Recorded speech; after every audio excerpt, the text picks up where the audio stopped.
s'entend? Oui, je t'entends. Donc pour la TIS, on va mettre la radio sur on. Et tu tournes le bouton de volume vers la droite. Voilà. Ah oui, d'accord. Alors mets-le pas forcément trop fort dès le départ, pour pas qu'on se détruise les oreilles. Et tu vas régler la fréquence de la TIS, donc 125.025, avec les boutons qui sont ici.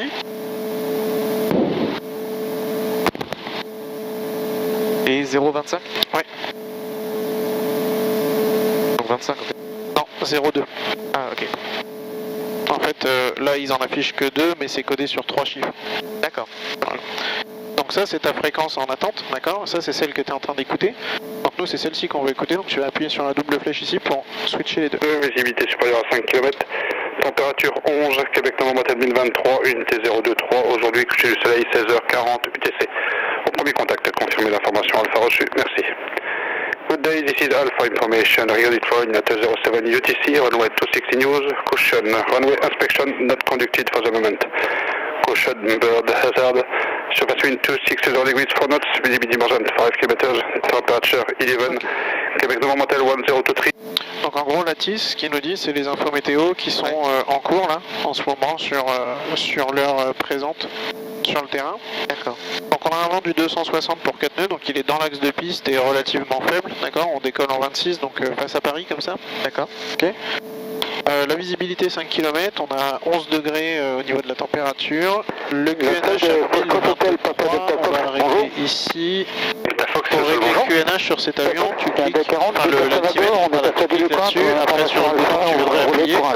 Et là tu vois on a 1022, on va 1023, donc tu appuies sur celui-ci. Fox contrôleur 37 20, c'est cohérent.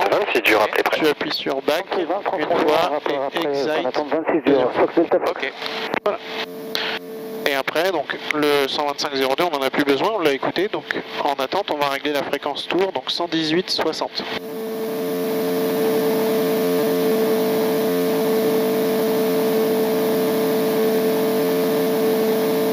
Voilà. Et donc ça, 122.12, c'est le sol. D'accord. Donc want effectué, il faut qu'on appelle la tour. Alors le want, avant c'est le briefing, tu sais, avec weather, aircraft, notabs et tweets. D'accord. Donc tu fais un petit rappel de la météo, des conditions, etc. Donc weather, ça va. Ouais, donc c'est ce qu'on a vu, hein, des plafonds aux alentours des 1500 pieds. Ouais. Mais c'est suffisant pour ce que nous on va faire aujourd'hui. La visibilité, donc 5 km, donc c'est pas fou, mais là aussi c'est suffisant pour ce qu'on doit faire. Après, rien de particulier, il n'y a pas de gros vent, il n'y a pas de pluie, ni de choses comme ça. Et puis la météo est plutôt à l'amélioration, donc ça va aller de mieux en mieux. D'accord. Donc ensuite, l'avion, tout va bien au niveau de l'avion et son autonomie. Donc on a annoncé 106 litres tout à l'heure. Ouais. D'accord, on fait du 20 litres à l'heure, donc on a un petit peu plus de 5 heures d'autonomie. Moins les 30 minutes réglementaires, on va dire 4h30. Voilà. Et heure de départ notée. Alors l'heure de départ c'est noté, par contre on n'a pas encore tout à fait fini le want. Le N c'est pour notable. Je t'ai déjà montré ce que c'était ou pas? Non. D'accord. Enfin, rappelle-le-moi au briefing et je te montre au débriefing. C'est les notices to Hermet. Ouais, exactement. C'est les petites infos que tu prends sur le site du SIA là et qui vont te donner un petit peu les cas particuliers, par exemple la grue qui est là-bas. Oui, donc c'est tout ce qu'il y a dans les notables. Ok. Voilà. Et puis après, tweets, les menaces, on a un gros risque aviaire en ce moment. En d'autres mots, ça veut dire qu'il y a beaucoup d'oiseaux sur le terrain. D'accord. Donc faut faire attention. Sur la piste en dur, on n'est pas trop embêté. Par contre, sur la piste en gazon, eux, ils se font plaisir. Hein. C'est un grand champ pour eux, donc c'est un peu la fête, quoi. Ok. Alors, du coup, on passe au roulage ou aux essais? Ouais, alors roulage d'abord, donc on prépare ça. Et puis la clairance, je vais la demander. Et une fois qu'on l'a, on pourra noter rentrer le code transpondeur et commencer le roulage. D'accord. Donc light on, on est... Ouais, c'est bon. Voilà. La clairance, je vais la demander.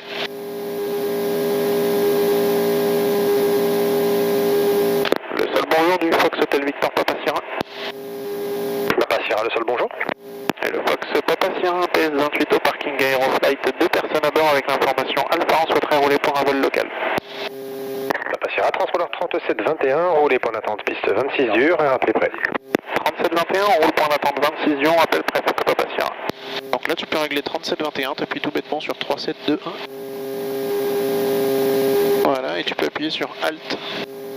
Parfait. Ok, donc du coup, celle-là, tu peux la ranger pour l'instant. D'accord. Et on va pouvoir faire le roulage pour le point d'attente. Donc, les pieds sur les freins. Ouais. Tu enlèves le frein de parc.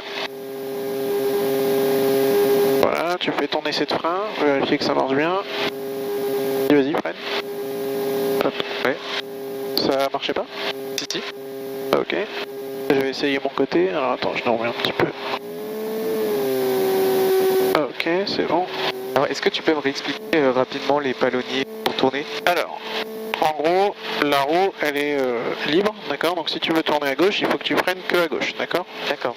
Donc tu relâches le pied à droite, tu pousses la pédale à gauche, en même temps en appuyant donc sur le haut de la pédale pour les freins. Là, par exemple, je tourne. Voilà. Et quand tu veux revenir à droite, il faut que tu remettes un tout petit peu, enfin que tu veux revenir droit, pardon, il faut que tu remettes un tout petit peu à droite pour que l'avion reprenne sa course droite. Ok. Ok. Le but du jeu étant de rester le plus centré possible sur la ligne jaune. D'accord. Voilà, donc là tu vois on est un tout petit peu trop à gauche, il faut que tu aies l'impression que la ligne passe à peu près au niveau de ta cuisse droite. Ouais. Voilà, faut bien pousser. Alors je pense que tu as les pieds un peu trop bas sur les palonniers, il faut vraiment que tu remontes. Voilà. Ah tu vois, ça tourne beaucoup mieux tout de suite. Hein. Ok, ouais. Voilà, et on s'arrête juste avant la double ligne. Oui.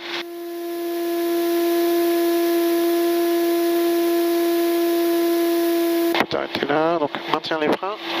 Ouais. Et tu mets le frein de parc. Ok. Ah oui, ok. Ok, alors ça tient. Ouais, ok. Donc on garde quand même les pieds à proximité des freins au cas où. D'accord. Et tu peux reprendre la checklist pour faire les essais moteurs. Et départ, effectivement. Donc le briefing départ, je vais m'en occuper. Et puis au fur et à mesure, après pour les prochaines fois, on commencera à te laisser un petit peu le faire. Ok. Donc tu peux ranger la checklist. Et donc le briefing départ, c'est pour rappeler un petit peu déjà ce qu'on va faire dans la minute qui vient, et puis surtout ce qu'on fait si jamais ça se passe mal. D'accord. Ok. Donc on va décoller sur la piste 26 dure, elle fait 700 mètres de long, elle est non limitative pour notre avion à sa masse actuelle. D'accord. Donc en d'autres mots, ça veut dire qu'on a suffisamment de pistes pour décoller. Oui. Ok. Notre vitesse de rotation c'est 50 nœuds. D'accord. On montera dans l'axe de piste et puis on tournera sur le damier pour remonter après sur l'autoroute et ressortir au point écho, et tout ça en montant vers 1500 pieds. Ok. Donc ça c'est le plan de bataille. Ensuite, donc là on va faire ce qu'on appelle le briefing sécurité. Ouais. C'est-à-dire qu'est-ce qu'on fait si jamais ça tourne mal. Ok. Donc si on a n'importe quel incident, mineur ou majeur, avant la vitesse de rotation, on interrompt le décollage. Ouais. On réduit complètement les gaz, on freine en maintenant l'axe de piste, et si on peut, on dégage la piste. D'accord.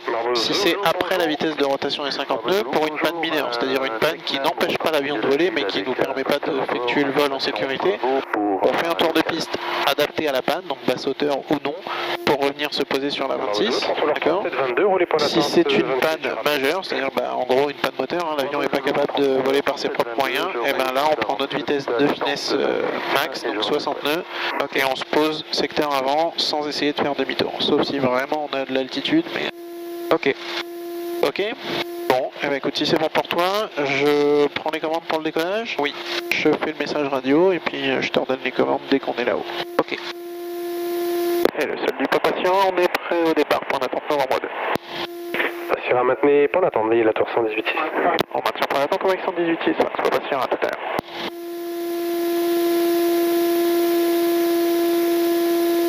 Fox Papa Sierra, Logne Tour, bonjour, à niveau piste 26 dur, attendez.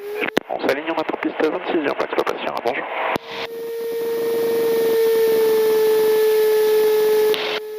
Donc quand on s'aligne, on va toujours prendre le maximum de pistes. Oui. Fox Papa Sierra, piste 26 dur, autorisé décollage, vente 290 degrés 5 nœuds. Autorisé décollage 26 dur, Fox Papa Sierra. On est bien sur la piste 26, c'est bien la piste en dur, on est bien aligné, le QFU est correct. Ok.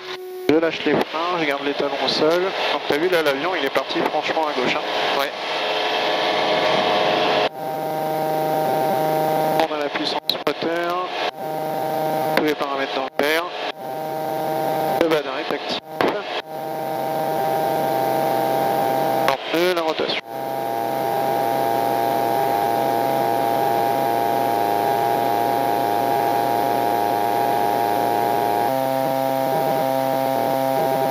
Tu vois là, tu ressens déjà que ton avion, si tu lâches les commandes, il a tendance à incliner un petit peu à gauche. Oui.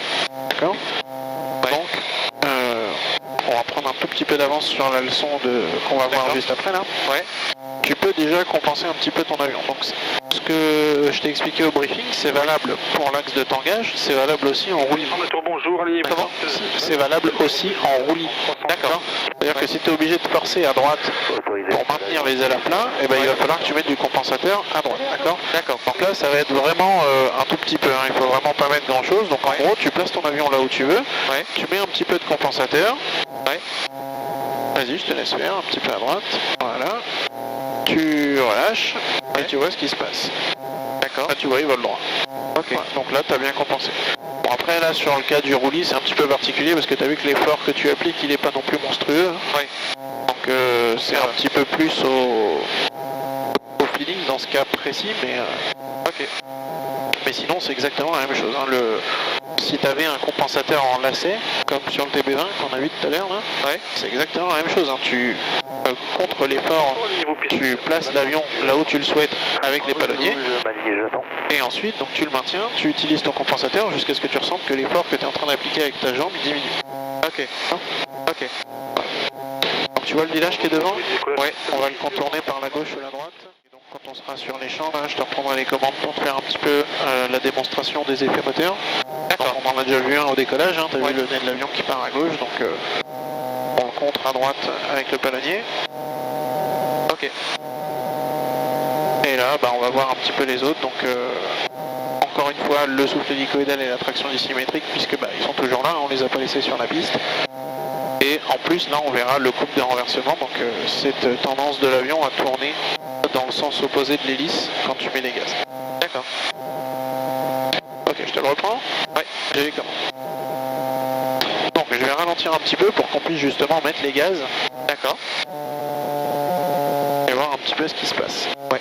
Donc, ce que je vais faire, c'est que initialement, je vais mettre les gaz sans corriger les effets moteurs, d'accord?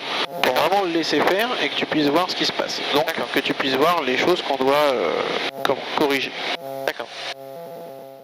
Ok.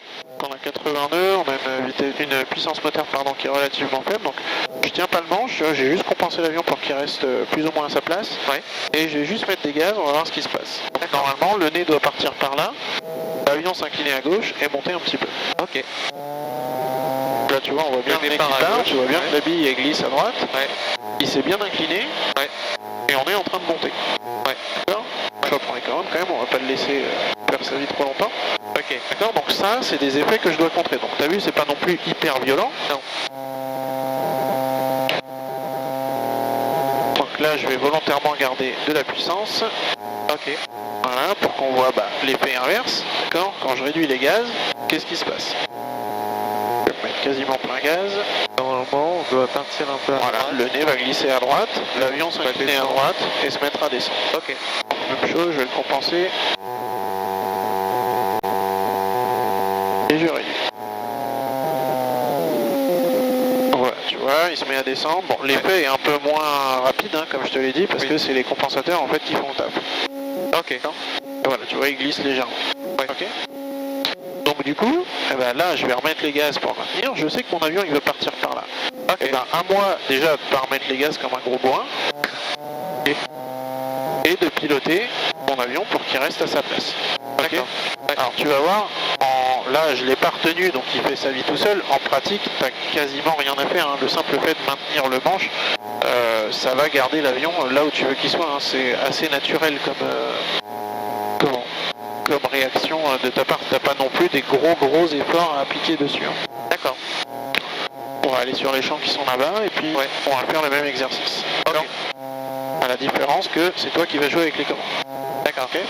Donc initialement, même chose, tu réduis, tu vois ce qui se passe, tu mets les gaz, tu vois ce qui se passe, et après tu fais la même chose, mais en gardant l'avion dans l'attitude qu'on a désiré, donc en gros, trajectoire rectiligne et pas ligne. Ok. Bon, je vais juste rendre l'avion proprement, on va dire, c'est-à-dire bien compensé.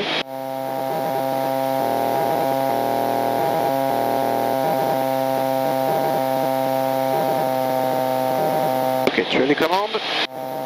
Ouais. Voilà. Voilà, donc là, sans trop toucher aux manches, d'accord? D'accord. Tu vas mettre plein gaz. Ok. Et tu vas voir ce qui se passe. Ok. Tu vois, le couple de renversement, on voit bien. Ouais. Hein? Ok. Le lacet qui est induit par les effets moteurs, on le sent bien aussi. Et puis au fur et à mesure que tu accélères, l'avion va se mettre à monter. Ok. On met les ailes à plat. Ouais. Je reviens. Ouais. Vas-y, tu peux remettre les ailes à plat. Hop. On va faire un petit virage par la droite pour éviter d'aller trop vers la ville de Coulommiers.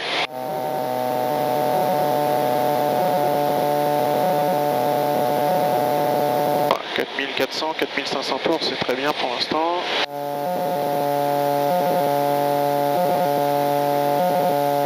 Voilà, donc là maintenant tu réduis à 3500, 4000 tours. Ok. Voilà.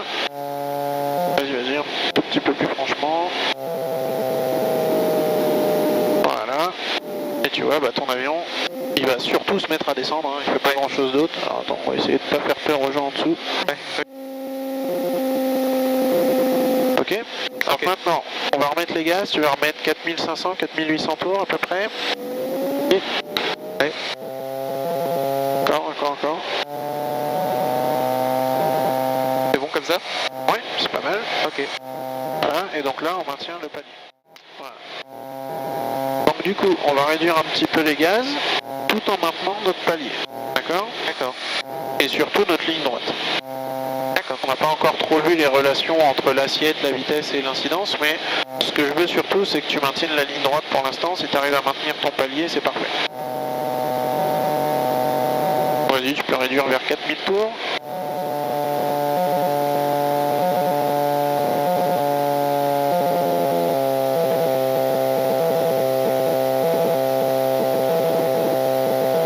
Ok, c'est pas mal. C'est bon? Ouais, du coup maintenant, on remet les gaz, donc tranquillement tu remets plein gaz. Voilà. En gardant l'avion pareil, en palier et en ligne droite. Alors t'as vu, t'as pas d'effort monstrueux à faire non plus pour le garder où il faut. Voilà. Ok, on se fait un petit demi-tour. Tu peux en mettre 4800 tours. Ouais. Pour le compensateur, comme je te l'ai dit, action, compensation, action, stabilisation, pardon, compensation, vérification. Ok? D'accord. Donc je vais volontairement dérégler le compensateur de l'avion pour qu'il ait une tendance, dès que je lâche les commandes, à partir dans un sens ou dans l'autre. D'accord. Donc je vais mettre les ailes à plat, je vais me régler aux paramètres de croisière. Hein, et je vais mettre du compensateur à cabrer, mais trop. D'accord? D'accord. Voilà. Là, si je lâche les commandes, tu vois que l'avion il part tout seul en l'air. Ouais. D'accord? Ouais. Donc ce qui fait que si je veux le maintenir en palier, il faut que je force sur le manche, d'accord? Donc là je reviens à mon assiette de palier, j'attends que mes paramètres se stabilisent, d'accord? Donc une altitude stable, on voit que le vario il est relativement à 0. Ouais. La vitesse elle est en légère augmentation mais elle a une tendance à se stabiliser, ça va se stabiliser autour des 90 nœuds, d'accord? D'accord. Là je peux commencer à compenser mon avion, d'accord? Les paramètres sont plus en train d'évoluer, donc je peux les fixer. Ok? D'accord. Pour ça je vais utiliser le compensateur à piquer jusqu'à ce que l'effort dans ma main se relâche. D'accord? Là, je sens plus d'effort, je lâche les commandes, qu'est-ce qui se passe? Ah, il pique un peu du nez, ça veut dire que j'en ai trop mis à piquer. Donc, je replace mon avion là où je veux qu'il soit. Je vérifie que mes paramètres sont bien stabilisés. Une fois qu'ils sont stabilisés, bah, je remets un peu de compensateur dans l'autre sens. Ouais. Et là, si je lâche les commandes, mon avion il reste en palier. D'accord? Bon, relativement. Après, évidemment, dès qu'il y aura une perturbation atmosphérique ou quoi que ce soit, forcément, ça va me faire un petit peu bouger, mais la tendance générale de l'avion, ce sera de rester là où je l'ai mis. Ok? Donc, je l'ai pas fait à piquer parce que si je lâche les commandes et que le nez part un coup en bas, ça va te faire un peu bizarre. Tu vas laisser l'estomac là-haut. Ouais. Donc, on va éviter de faire ça. Ok.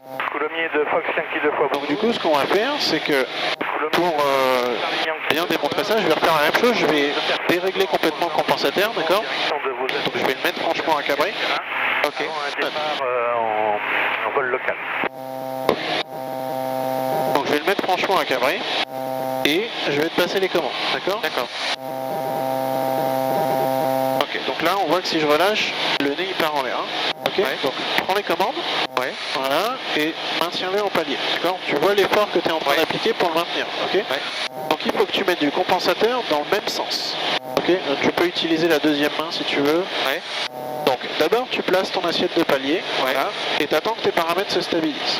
Ok, tu vois que la vitesse elle évolue encore un petit peu. Alors par contre il faut vraiment que tu maintiennes l'assiette. Hein. Ouais. Dès que tu vas relâcher, t'as vu l'avion il se remet à monter. Ok. Donc tu le maintiens comme ça. Ouais. Les paramètres sont stables, tu vois l'effort que tu ressens dans la main. Donc maintenant tu vas appuyer sur le bouton vers l'avant pour mettre du compensateur à piquer jusqu'à ce que cet effort que tu ressentes là, il disparaisse quasiment totalement.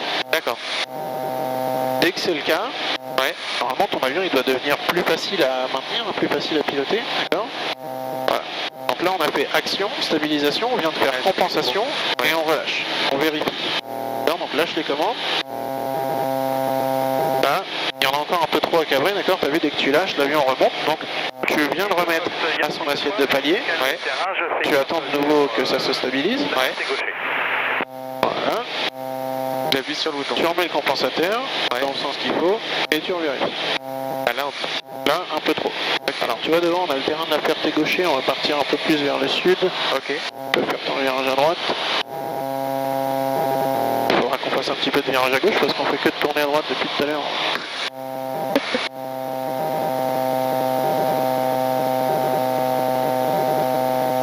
Ah, tu peux aller tout droit comme ça. Ok.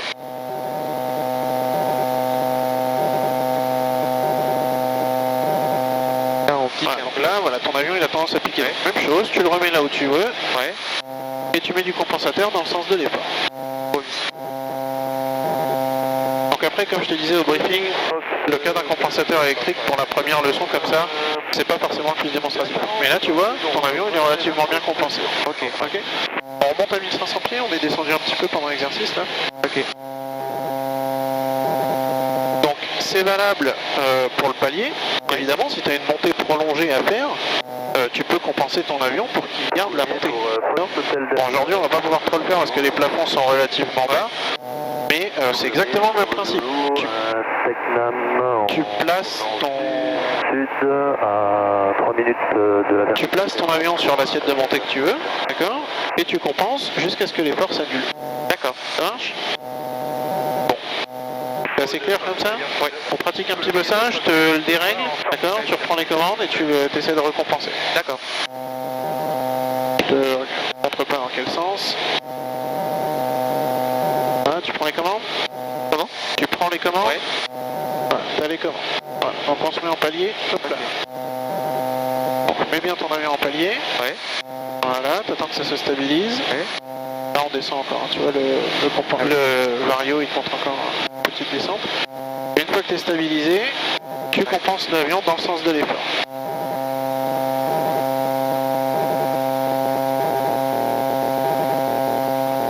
On va passer un tout petit peu à droite pour pas aller sur le village là.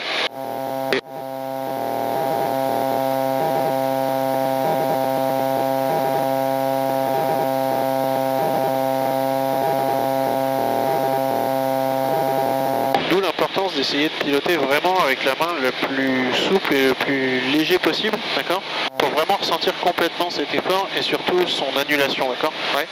Moins tu seras crispé sur les commandes, plus tu ressentiras que l'effort il diminue, d'accord, donc plus ton réglage de compensateur sera précis.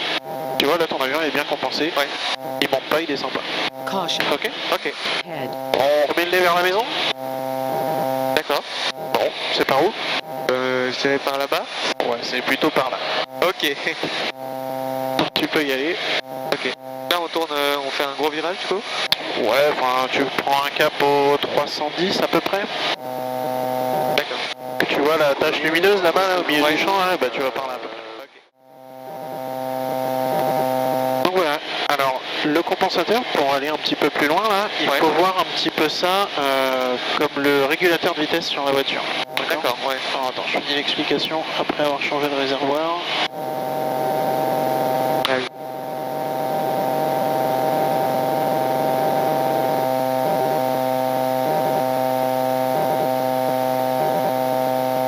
Ok, donc ouais, je te disais, il faut voir ça un petit peu comme le régulateur de vitesse sur la voiture. On a tendance parfois à le comparer à un espèce de pilote automatique, c'est pas du tout le cas. Hein. D'accord. En fait, dans l'absolu, ce que tu compenses, ce que tu règles, c'est une valeur d'effort aérodynamique, d'accord? Donc, par extension, c'est une vitesse en fait. Ouais. D'accord. Ce qui fait que dans l'absolu, tu t'imagines que tu es à une altitude infinie avec une hauteur infinie, d'accord. Tu peux piquer vers le bas sans jamais toucher la planète. Tu mets ton avion en palier, tu le compenses en palier au paramètre de croisière, et admettons, je sais pas, tes paramètres c'est 102 en croisière, d'accord, à altitude constante. Si tu réduis les gaz, ton avion il va se mettre à descendre, mais il va pas piquer du nez indéfiniment, d'accord, il va pas s'enrouler sur lui-même ou quoi que ce soit. En fait, il va piquer du nez pour maintenir une vitesse de 102. Si tu touches pas au compensateur, d'accord, il va aller chercher 102 en fait en descente. À l'inverse, même chose, admettons que tu aies encore, je sais pas moi, 70% de puissance restante que tu peux utiliser. Et ben c'est pareil, si tu mets les gaz, il va lever le nez pour maintenir ses 102 en montée. D'accord. Donc évidemment, dans la vraie vie, ça se passe pas comme ça. Hein. Ton avion, il va plus avoir tendance à piquer du nez, il va dépasser les 100 nœuds, donc il va remonter un petit peu, mais un peu trop, donc il va repasser en dessous, et en fait, il va faire une espèce de sinusoïde comme ça, enfin ce qu'on va appeler plus précisément une fugoïde. C'est-à-dire c'est une courbe, mais dont l'amplitude a tendance à diminuer ou augmenter, ça dépend dans quel sens tu la prends. Et... Alors attends, est-ce qu'il y a le terrain de Fontenay qui est pas très loin? Ouais non, c'est là-bas devant, donc c'est bon. On peut prendre encore un peu plus à droite là, d'accord, pour rester en gros sur les champs. Voilà, tout droit comme ça. Donc ouais, il va faire cette espèce de courbe, il va évoluer entre la vitesse de 102 jusqu'à réussir à se stabiliser. D'accord. Donc évidemment dans la vraie vie, malheureusement, souvent tu auras touché le sol avant qu'il ait fini de se stabiliser, mais voilà, si tu avais la place de le laisser faire, ben c'est ce qui se passerait. D'accord. Voilà. Je te dis ça pourquoi? Parce qu'en fait, dès que tu vas changer ta vitesse, ta puissance moteur ou quoi que ce soit, et forcément, ton réglage de compensateur il est plus bon. Il faudra le reprendre. D'accord.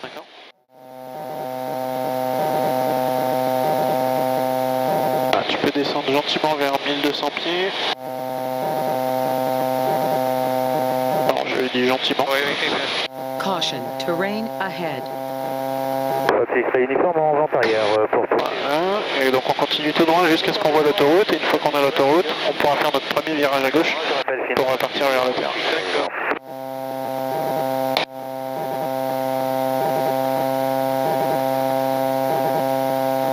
Et là, bonjour du Fox Hotel Victor, Papa Sierra, PS28, retour de local avec Bravo. Fox Papa Sierra, 20 tour, rebonjour, transpondeur 3730, rappelez écho. 3730, on rappelle écho, Fox Papa Sierra.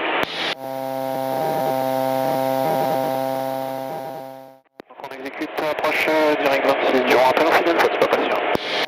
Je te reprends les commandes à partir d'ici. Ok, bon, Fox Juliette Golf. Il faut que Juliette Golf. Oui, donc. Et encore. Réchauffe carbu, réduit un peu les gaz. Fox Papa Sierra, piste 26 dur, autorisé atterrissage, vent 320 degrés 9 2. Autorisé atterrissage 26 dur, Fox Papa Sierra.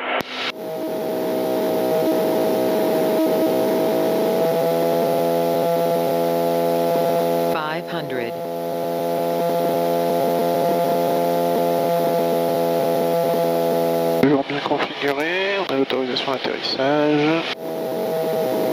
Tout petit peu haut sur le plan, un peu rapide.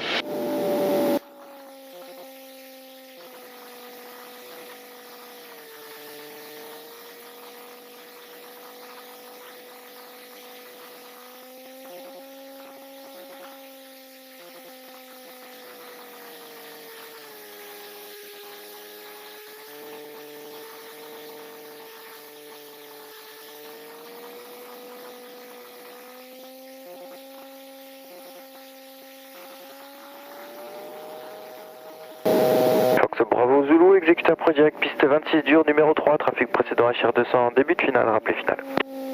Bravo Zulu, approche directe 26 dur, je rappelle finale numéro 3.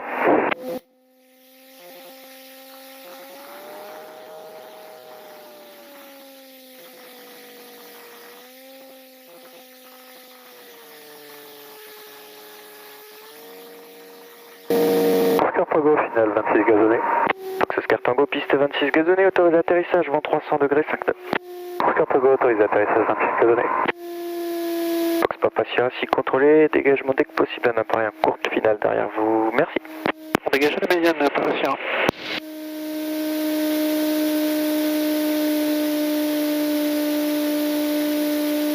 Nico, en vent arrière pour un touche, c'est 26 jours. uniforme, la piste dégagée à la médiane, piste 26 dur, autorisé toucher 300 degrés 5 nœuds. Oui, en effet, il était très court derrière. C'est quoi? India Echo numéro 2, trafic dans Tecnam, passe les attention. Ok, tu peux faire la checklist piste dégagée. India Echo numéro 2, je rappelle en finale 26 dur. Après atterrissage, pardon.